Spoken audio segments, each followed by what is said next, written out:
Hello बच्चों, welcome to my YouTube channel Disha Classes. बच्चों, आज हमारा video class organic chemistry class 11th का थर्ड हम क्लास करेंगे, जिसमें हमारा टॉपिक है आज का effect of hybridisation in bond length and bond strength. जो हम लोगों ने स्ट्रक्चर पढ़ा था, शेप जो पढ़ा था पिछले क्लास में, shape of simple organic molecules, जिसमें मैंने बताया था sp3 हाइब्रिडाइजेशन अगर हो कार्बन में तो कैसा शेप बनता है, और sp2 होगा तो कैसे शेप बनेगा, sp3 हाइब्रिडाइजेशन में कैसा शेप बनता है। तो वहाँ पर हम लोगों ने स्ट्रक्चर, शेप, कितना बॉन्ड एंगल बनता है, ये सारी चीज़ें हम लोगों ने पिछले क्लास में किया था। अब हमारा जो ये टॉपिक है आज का, जिसमें हम पढ़ेंगे कि हाइब्रिडाइजेशन का बॉन्ड लेंथ पर क्या इफ़ेक्ट पड़ता है और बॉन्ड स्ट्रेंथ पर क्या इफ़ेक्ट पड़ता है। यहाँ पर देखिए, अगर आपको किसी भी कार्बन का हाइब्रिडाइजेशन पता है पहले से कि वो sp3 हाइब्रिडाइजेशन में है या sp2 हाइब्रिडाइज्ड कार्बन है या sp हाइब्रिडाइज्ड कार्बन है, तो आप बता सकते हो कि बॉन्ड लेंथ किसका ज़्यादा होगा। कार्बन जो हमारे पास अगर 3 या 4 ऐसे मॉलिक्यूल्स दिए हुए हैं जिनमें कार्बन का जो हाइब्रिडाइजेशन है वो अलग अलग है, तो हम बता सकते हैं कि कौन से कार्बन बॉन्ड का लेंथ ज़्यादा होगा और किस कार्बन बॉन्ड का लेंथ जो होगा वो कम होगा। तो इसी तरीके से अगर आप बॉन्ड लेंथ को बता देंगे तो बॉन्ड स्ट्रेंथ को भी आपको बताना आसान हो जाएगा, क्योंकि बॉन्ड लेंथ अगर आप समझ गए कि बॉन्ड लेंथ पर क्या इफ़ेक्ट पड़ता है हाइब्रिडाइजेशन का, तो उसी को आप बॉन्ड का जो स्ट्रेंथ है उस पर भी अप्लाई कर सकते हैं। तो सबसे पहले हम देखेंगे कि हाइब्रिडाइजेशन का इफ़ेक्ट बॉन्ड लेंथ पर कैसे पड़ता है। तो सीधी सी बात है कि बॉन्ड लेंथ जो होता है वो हाइब्रिडाइजेशन में पार्टिसिपेट करने वाले जो ऑर्बिटल्स हैं उनकी साइज़ पर डिपेंड करता है। अगर 2 या ज़्यादा है ना, 2 और more than 2 orbitals participate in hybridisation, then the size of the orbitals are affect bond length। जो ऑर्बिटल का साइज है वो बॉन्ड लेंथ को अफेक्ट करता है। अगर मान लिया जाए ऐसे ऑर्बिटल्स पार्टिसिपेट कर रहे हैं हाइब्रिडाइजेशन में जिनका जो साइज है वो ज़्यादा है, तो ऑब्वियस है जो ऑर्बिटल बनेगा वो बड़ा बनेगा, जिससे कि बॉन्ड लेंथ भी क्या हो जाएगा, बड़ा होगा। बॉन्ड लेंथ हम किसको बोलते हैं, 2 जो एटम हैं उनके एटम के बीच का या मॉलिक्यूल्स का जो बीच का जो डिस्टेंस होता है उसको हम बोलते हैं बॉन्ड लेंथ। तो बॉन्ड लेंथ जितना बड़ा मॉलिक्यूल्स होगा, जितना बड़ा एटम होगा, उनके बीच का डिस्टेंस भी क्या होगा, उतना ही ज़्यादा होगा। अगर मान लिया जाए ये 2 एटम हैं, इस तरीके से ये दोनों के दोनों का जो बॉन्ड का लेंथ हम यहाँ से निकालेंगे सेंटर से। अगर मान लिया जाए इनका साइज छोटा है तो ऑब्वियसली क्या होगा, इनका जो बॉन्ड लेंथ होगा वो इनके कंपैरिजन में क्या होगा, कम होगा। तो बॉन्ड लेंथ डिपेंड करता है साइज ऑफ ऑर्बिटल पे। तो हमको यही चीज़ देखना है कि हाइब्रिडाइजेशन से कैसे चेंज होता है बॉन्ड लेंथ, उसका क्या इफ़ेक्ट पड़ जाता है। तो सिंपल सा चीज़ है कि कोई भी अगर हम एटम के किसी एक सेल की बात करें तो एक सेल में s ऑर्बिटल होता है, p ऑर्बिटल होता है, और अगर 3rd 4th हम सेल की बात करें तो उसमें d और f ऑर्बिटल भी होते हैं। तो जितना जो s ऑर्बिटल का जो साइज़ होता है वो p ऑर्बिटल के कंपैरिजन में, अगर हम एक ही सेल की बात करें तो क्या होता है, s ऑर्बिटल छोटा होता है और p ऑर्बिटल जो है वो बड़ा होता है। तो अगर हाइब्रिडाइजेशन में p कैरेक्टर ज़्यादा है, किसी भी कार्बन के हाइब्रिडाइजेशन में अगर हम देखेंगे कि p कैरेक्टर ज़्यादा है s कैरेक्टर के कंपैरिजन में, तो जाहिर सी बात है कि p कैरेक्टर ज़्यादा है, मतलब p ज़्यादा है, उसमें p ऑर्बिटल ज़्यादा है, मतलब हाइब्रिडाइजेशन में पार्टिसिपेट करने वाले जो टोटल ऑर्बिटल्स है उसमें p ऑर्बिटल्स का जो नंबर है वो ज़्यादा है। तो जाहिर सी बात है जो ओवरऑल जो न्यू ऑर्बिटल, हाइब्रिड ऑर्बिटल जो बनेगा उसका साइज़ भी ज़्यादा होगा, क्योंकि उसमें p ज़्यादा है और p का साइज़ s से ज़्यादा होता है। अगर किसी भी हाइब्रिडाइजेशन में s का कैरेक्टर ज़्यादा है और p का कैरेक्टर कम है तो साइज़ क्या होगा, छोटा होगा। तो यहाँ पर हमको वही चीज़ देखना है कि पी कैरेक्टर किस में ज़्यादा है और किस में कम है। पी कैरेक्टर बढ़ेगा तो बॉन्ड लेंथ बढ़ेगा, पी कैरेक्टर घटेगा तो बॉन्ड लेंथ घटता है। सबसे पहले हम देखेंगे कि sp3 हाइब्रिडाइजेशन है। मान लिया जाए कोई कार्बन है, कार्बन कार्बन बॉन्ड है, और ये जो कार्बन है इनमें कौन सा हाइब्रिडाइजेशन है? sp3 हाइब्रिडाइज्ड कार्बन है। ये दोनों जो है sp3 हाइब्रिडाइज्ड कार्बन है। तो इस केस में इसका जब हम कंपैरिजन करेंगे ऐसे कार्बन के साथ जिसमें दोनों कार्बन sp2 हाइब्रिडाइज्ड है, और अगर हम एक और ले लें तीसरा कार्बन जो कि sp हाइब्रिडाइज्ड है दोनों कार्बन, तो बॉन्ड लेंथ किसका ज़्यादा होगा? तो देखिए यहाँ पर sp3 जो हाइब्रिड ऑर्बिटल है इसमें s कैरेक्टर कितना है? 25%, क्योंकि एक s और 3 p ऑर्बिटल से मिलकर बना है sp3 ऑर्बिटल। तो इसका भी 25%, इसका भी 25%, सबका 25% इसमें क्या है?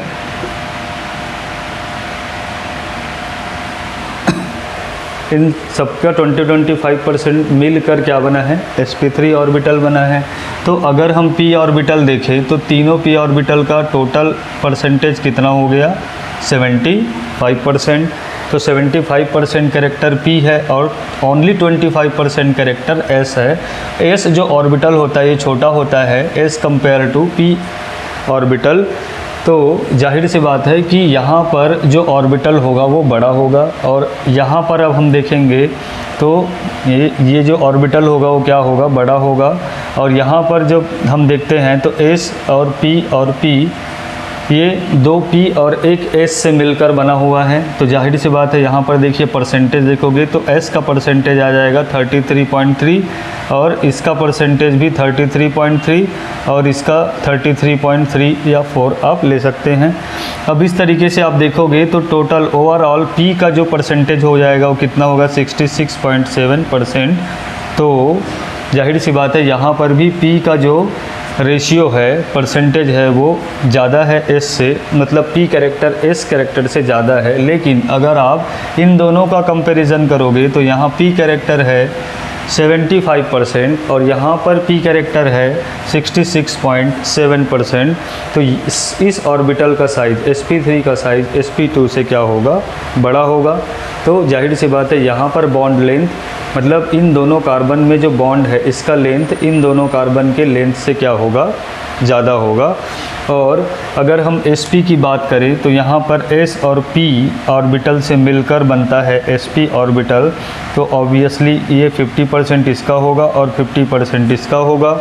तो दोनों का क्या हो गया? जो रेशियो है, परसेंटेज है, वो इक्वल है।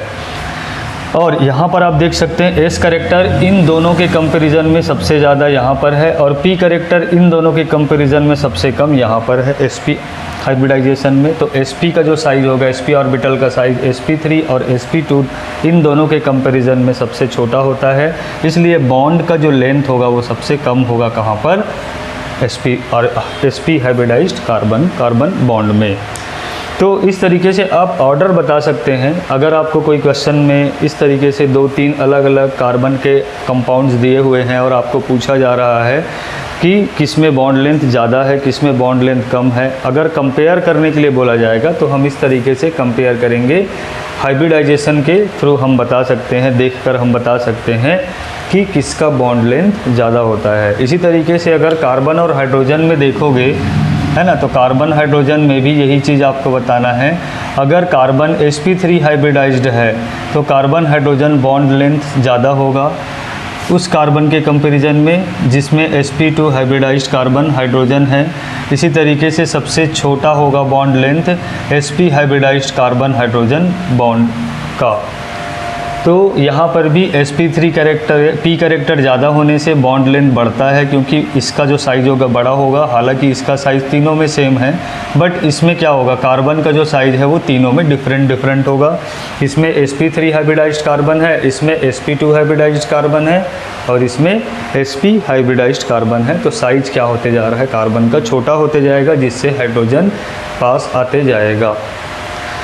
तो इस तरीके से क्या होता है कि ये जो ऑर्डर है आप बता सकते हो बॉन्ड लेंथ ऑर्डर किसका ज़्यादा होगा बॉन्ड लेंथ, किसका कम होता है बॉन्ड लेंथ। इसी तरीके से अगर आपको डबल बॉन्ड ट्रिपल बॉन्ड में देखेंगे तो डबल बॉन्ड ट्रिपल बॉन्ड जो होता है उसमें भी हाइब्रिडाइजेशन का इफ़ेक्ट तो पड़ता ही है, प्लस यहाँ पर एक चीज़ और आ जाता है कि यहाँ पर देखिए इस कार्बन, इन दोनों कार्बन में एक भी पाई बॉन्ड नहीं है। मतलब यहाँ पर जो p ऑर्बिटल है उनमें कोई भी p ऑर्बिटल में साइड ओवरलैपिंग नहीं हो रहा है, इसलिए पाई बॉन्ड का फॉर्मेशन यहाँ पर नहीं होता और ये कार्बन जो है वो sp3 हाइब्रिडाइज्ड होता है, जिससे कि इसका जो साइज है वो बड़ा है। उसी तरीके से यहाँ पर आप देखेंगे तो यहाँ पर हमको एक पाई बॉन्ड देखने को मिलता है, और ये पाई बॉन्ड कब बनता है तो ये हम लोग पिछले क्लास में पढ़ चुके हैं कि जब कार्बन के कोई भी p ऑर्बिटल px, py और pz में से अगर मान लिया जाए px और py जो है वो हाइब्रिडाइजेशन में पार्टिसिपेट करते हैं, बट pz जो है वो हाइब्रिडाइजेशन में पार्टिसिपेट नहीं करता, उसके साथ किसी भी इलेक्ट्रॉन का शेयरिंग नहीं होता, तो ये जो p कार्बन, दोनों कार्बन का जो pz ऑर्बिटल होगा उनमें साइड ओवरलैपिंग होता है, और इस साइड ओवरलैपिंग होने पर ही क्या बनता है पाई बॉन्ड बनता है। और पाई बॉन्ड बनने से मतलब देखिए सिग्मा बॉन्ड तो बन ही रहा है। सिग्मा बॉन्ड कब बन रहा है?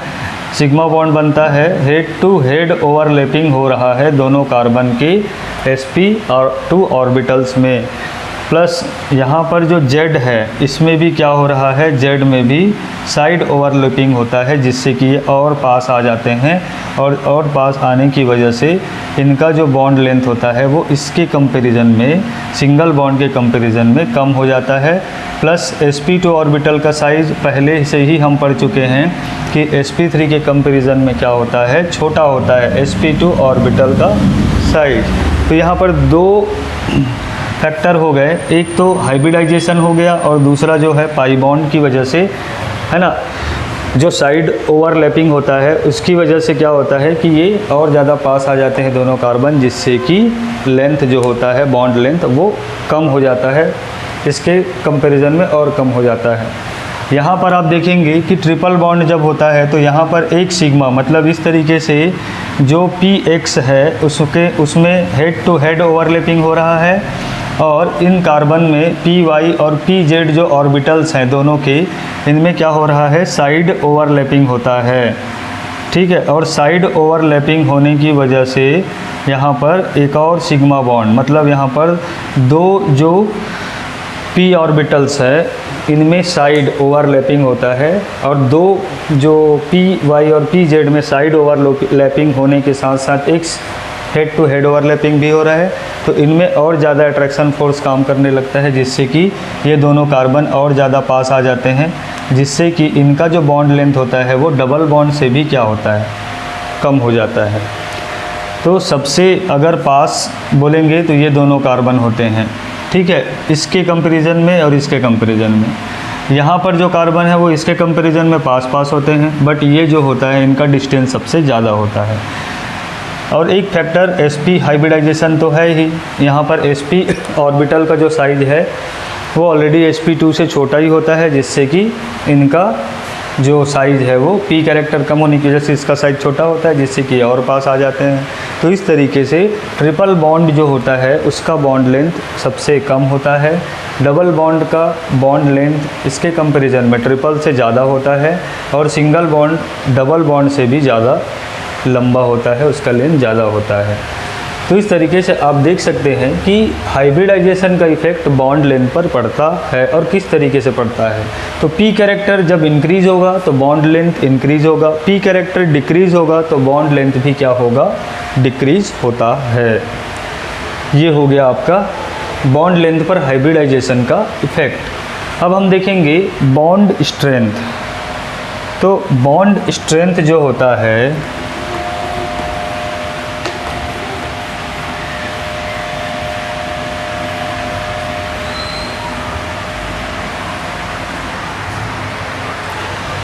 देखिए, बॉन्ड स्ट्रेंथ का मतलब क्या होता है ये हमको पहले पता होना चाहिए। तो बॉन्ड स्ट्रेंथ का मतलब होता है किसी भी जो एटम के बीच है ना, कोई भी दो एटम के बीच में जो बॉन्ड होता है ना, जो शेयरिंग ऑफ इलेक्ट्रॉन हो, म्यूचुअल शेयरिंग ऑफ इलेक्ट्रॉन है, जिससे कि दोनों एटम क्या है, बॉन्डेड है ना, कंबाइन है, एक दूसरे से कनेक्टेड है, ठीक है।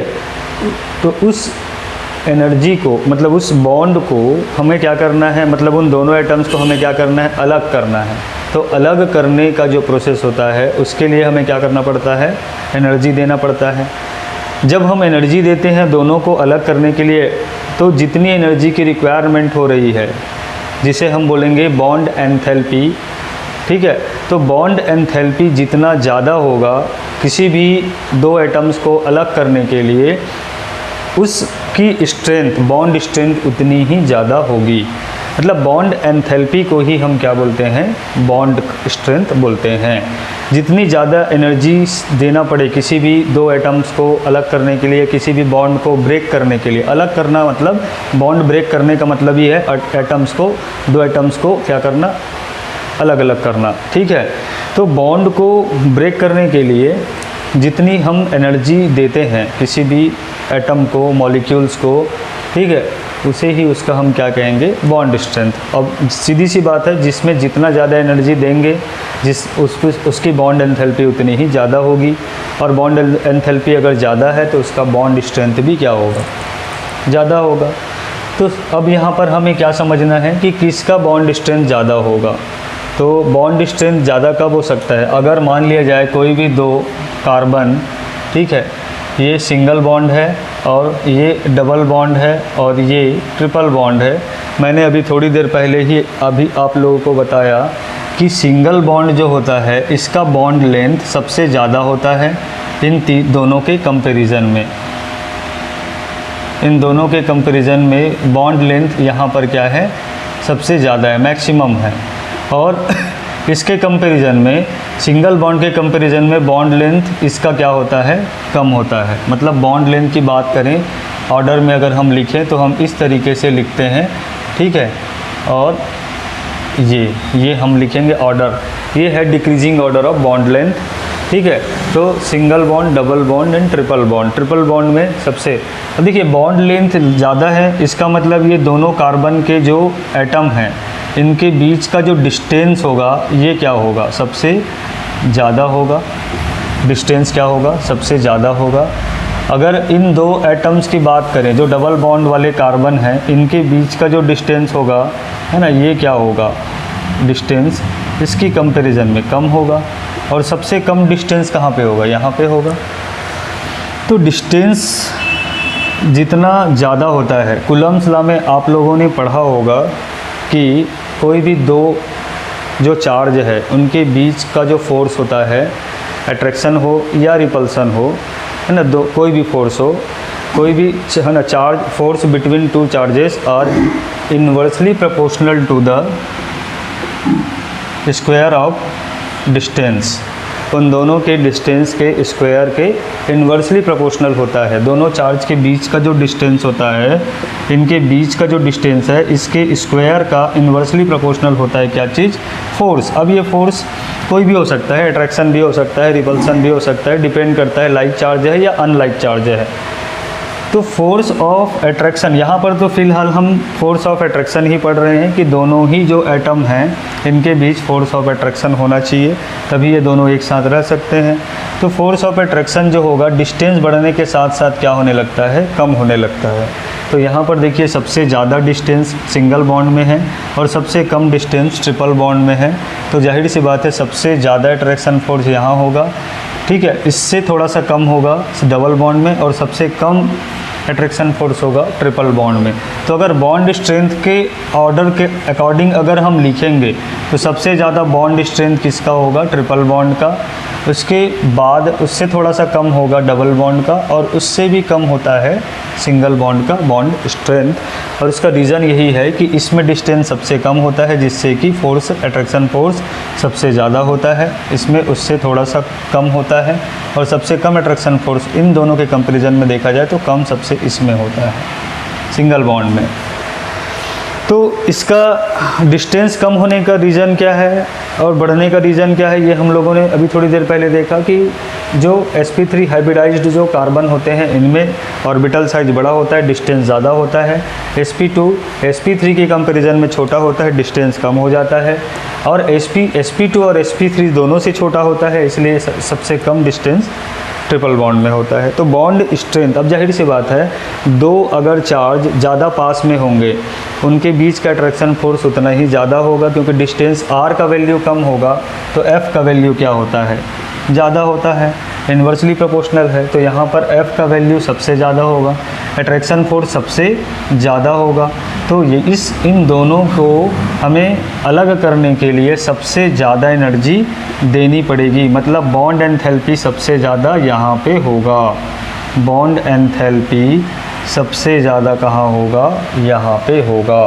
और सबसे कम बॉन्ड एंथैल्पी कहाँ होगा, यहाँ पे होगा, इन दोनों के कंपैरिजन में।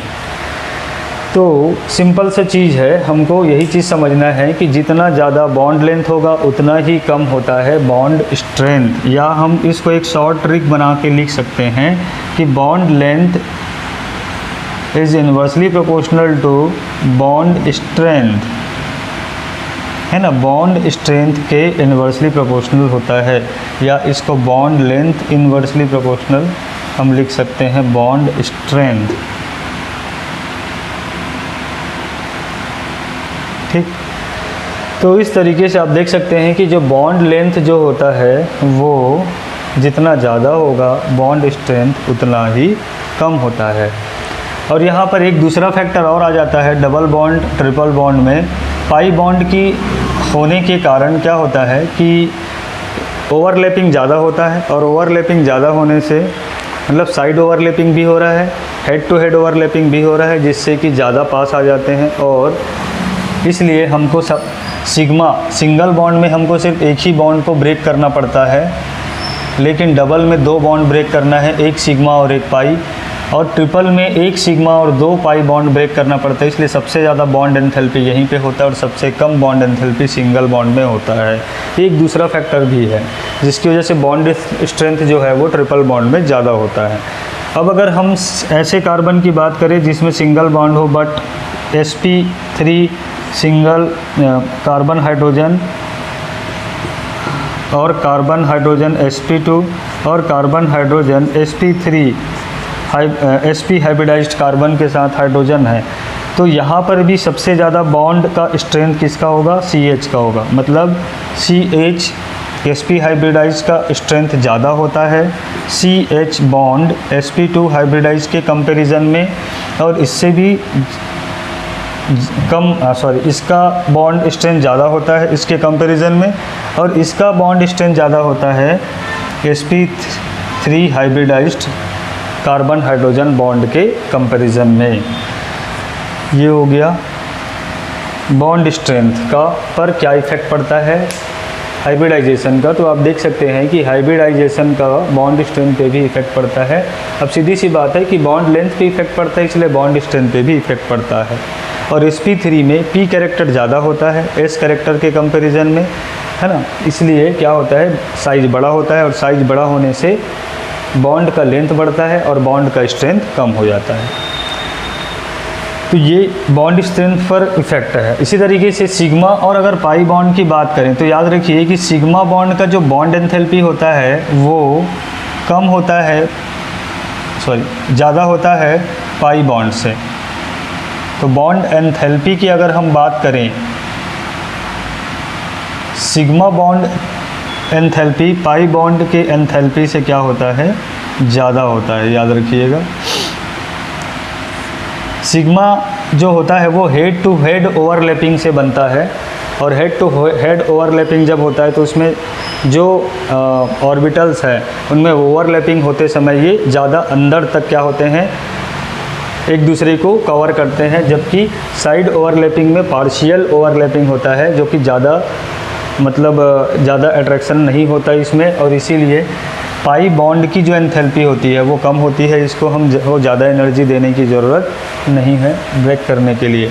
लेकिन sp हाइब्रिडाइजेशन में सिग्मा और पाई दोनों एक साथ होते हैं, इसीलिए क्या होता है कि इनका जो स्ट्रेंथ है वो बढ़ जाता है, क्योंकि भले ही पाई बॉन्ड की एंथैल्पी कम है बट सिग्मा अकेले अगर होगा तो उसके कंपैरिजन में एक अगर पाई बढ़ जाता है तो बॉन्ड स्ट्रेंथ क्या हो जाएगा, ऑब्वियसली इंक्रीज़ हो जाएगा, क्योंकि एक की जगह अब आपको दो बॉन्ड को क्या करना है, ब्रेक करना पड़ता है। तो ये बॉन्ड स्ट्रेंथ पर हाइब्रिडाइजेशन का इफ़ेक्ट है। अब तीसरा एक और इफ़ेक्ट हम देख लेते हैं कि हाइब्रिडाइजेशन का थोड़ा बहुत इफ़ेक्ट पड़ता है इलेक्ट्रोनिगेटिविटी पे भी। इलेक्ट्रोनिगेटिविटी जो है, कार्बन की इलेक्ट्रोनिगेटिविटी पे हाइब्रिडाइजेशन का इफ़ेक्ट पड़ता है। और इसमें भी सीधा सीधा एक ही चीज़ है, हमको ये आप पता होना चाहिए कि sp3 हाइब्रिडाइज्ड कार्बन है या sp2 या sp। sp3 हाइब्रिडाइज्ड कार्बन की इलेक्ट्रोनिगेटिविटी जो होती है वो कम होती है sp2 के कंपैरिजन में, और सबसे ज़्यादा इलेक्ट्रोनिगेटिविटी किसकी होती है, ऐसे कार्बन की जिसमें कि sp हाइब्रिडाइजेशन होता है।